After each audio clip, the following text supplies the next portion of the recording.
Eccoci qua ragazzi, bentornati sul canale. Pronostici di questa 14ª giornata di Serie A. Ci sono partite insidiosissime per quanto riguarda la classifica, soprattutto lì in alto. Andremo a fare i pronostici per chi è già iscritto e per chi mi conosce, 1x o 2 i segni da poter mettere, 2 doppie al massimo disponibili sulle 10 partite. Bando alle ciance, andiamo nel succo del video. Prima di cominciare, iscrivetevi al canale così restate aggiornati sui contenuti attivando la campanella delle notifiche e se vi piace questo video o altri contenuti che sono sul canale, così come ho appena caricato la lavagna tattica, un'analisi tattica e il prepartita di Napoli-Inter, andate a dare uno sguardo, ciò che vi piace, se ovviamente il vostro pensiero può trovarsi con il mio o siete in linea con ragionamenti che poi e opinioni che esprimo sul canale, iscrivetevi attivando la campanellina. Colgo l'occasione per dirvi, per chi passa sotto questo video, oggi 13:45 andremo in live in un salottino misto contro tra virgolette, perché non è né una sfida né una battaglia a viso aperto, è un duello figurato faccia a faccia con i tifosi dell'Inter. Ci sarà un salottino misto, io e Armando di Casanapoli contro l'Inter, per uno scambio di opinioni, per vedere anche il loro punto di vista e cercare di capire anche un tantino di più a livello tattico che partita potrà essere. Oggi 13:45, non mancate. Pronostici: Monza Juve 1. La Juve l'anno scorso, se non erro, ci ha perso 6 punti con il Monza. È vero che quest'anno è una Juve che gioca in 30 metri partendo dalla loro linea di porta, quindi i due attaccanti si trovano poco fuori l'area di rigore, diventa difficile affondare il colpo, scardinare 10 uomini che giocano in un fazzoletto quasi, se vogliamo metterla così. Mi auguro che Palladino ci riesca, sia perché comunque il Napoli ha uno scontro diretto e la Juve è sopra al Napoli, quindi in un'eventuale risalita avremmo bisogno, al di là di ciò che facciamo noi con l'Inter, che la Juve perda. Poi il Napoli deve fare comunque la sua partita, ma cominciamo da stasera. Monza Juve 1. Genoa-Empoli. Il Genoa ha cominciato molto meglio di come sta andando nelle ultime giornate. L'Empoli invece comincia male e ha ritrovato la via del gol anche molte volte. Una fase difensiva che però va rivista assolutamente. Credo che il Genoa in casa però possa vincere la partita, quindi Genoa-Empoli 1. Lazio-Cagliari. La partita in Champions, la qualificazione agli ottavi anticipata, darà più fiducia alla squadra di Sarri. Io non mi fido di questa Lazio, né tantomeno di Ranieri, perché comunque vecchia volpe fuori casa, qualche punticino vorrà comunque portarlo a casa. Lazio-Cagliari, spendiamo qui la prima doppia, 1x. Milan-Frosinone. Milan uscito quasi fuori dalla Champions, anche se la matematica non li ha ancora condannati. Infermeria non piena, di più. Infermeria che lascia calciatori proprio fuori la porta, talmente che sono tanti gli infortunati in casa Milan. Così però come non facciamo sempre lo stesso errore di dire sì, ma sempre le squadre in Serie A, il Milan, il Napoli, anche nel resto d'Europa ci sono tanti infortunati in tantissime squadre. Vedi il Real Madrid per esempio con la formazione che ha schierato contro il Napoli, avendo una panchina competitiva e un'altra squadra seduta, te la giochi lo stesso la partita e sei comunque competitivo, ma gli infortuni ci sono per tutti, forse anche in base all'annata scorsa dove hai avuto il mondiale a cavallo, quindi le preparazioni sono state diverse. Può darsi che sia anche questa una cosa da considerare. Comunque Milan-Frosinone 1,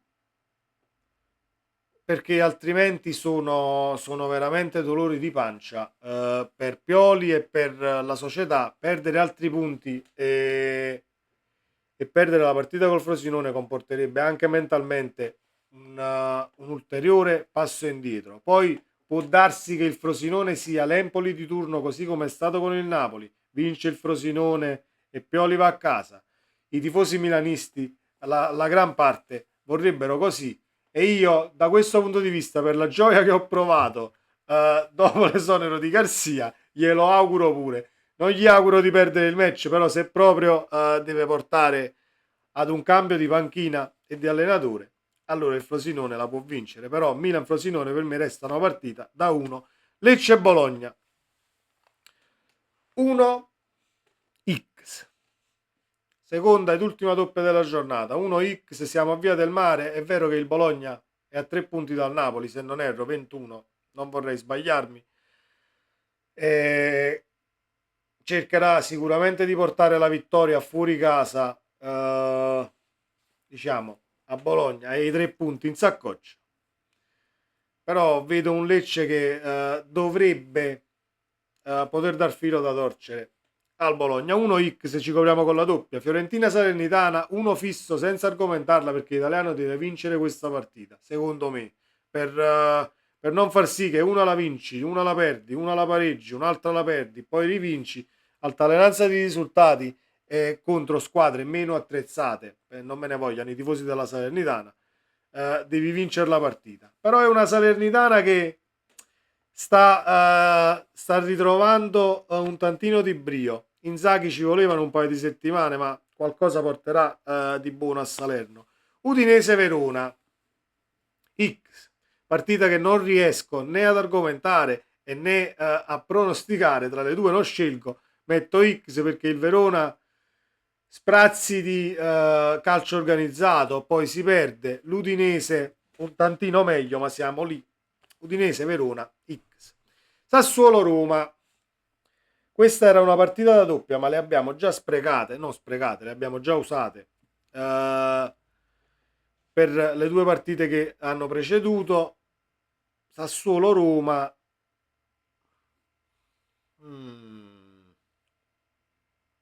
io voglio andare controcorrente. 1 per Sassuolo Roma. Le scorie di Coppa secondo me faranno il loro gioco. È un Sassuolo che altalenante non nelle prestazioni ma nei risultati, tanto può fare 4 gol, tanto ne può finire 4-3, difesa che comunque, fase difensiva che fa un po' acqua da tante parti, però la fase offensiva merita e i gol li fa. Secondo me la può portare a casa. Sassuolo Roma 1, Napoli Inter X, non scegliamo tra le due, perché vi spiego, una partita da tripla sicuramente, che possa essere una bella partita, fatto possibile, sperando di non rivedere però, al di là del risultato, che l'Inter vinse l'anno scorso, la partita che facemmo a gennaio quando arrivò la prima sconfitta del Napoli di Spalletti, perché fu una partita un tantino bloccata, una squadra che forse non voleva sbilanciarsi e un'altra che aspettava l'avversario. Mi auguro che sia una partita un tantino più aperta, anche se mi rendo conto che è difficile, perché Inzaghi ha 2 risultati su 3. La X gli andrebbe bene, così come vincere la partita. È il Napoli che deve fare la partita e vincerla per non riagganciare, non riaprire un bel niente, ma accorciare sulle squadre che sono sopra, perché per riaprire il campionato dovresti vincere questa e la Juve. Quindi alla fine di queste due partite tireremo le somme. Comunque Napoli-Inter X. Torino-Atalanta, voglio andare controcorrente e dire 1. Mi aspetto che Juric faccia la prima prestazione dell'anno convincente contro un avversario di tutto rispetto, però sarà una partita senza esclusione di colpi, uomo su uomo, perché sono due allenatori che vanno a prendere comunque, impostano le partite, diciamo, su aggressività e 1 contro 1. L'Atalanta dalla sua forse ha molta più qualità, non forse, sicuramente ha molta più qualità del Torino. Potrebbe sovrastare, ma mi aspetto un Torino che faccia la prima prestazione super convincente della stagione. Questi erano i pronostici, ragazzi. Fatemi sapere i vostri qui sotto nei commenti. Iscrivetevi al canale se vi va e attivate la campanella. Ci vediamo nel prossimo video. Ciao!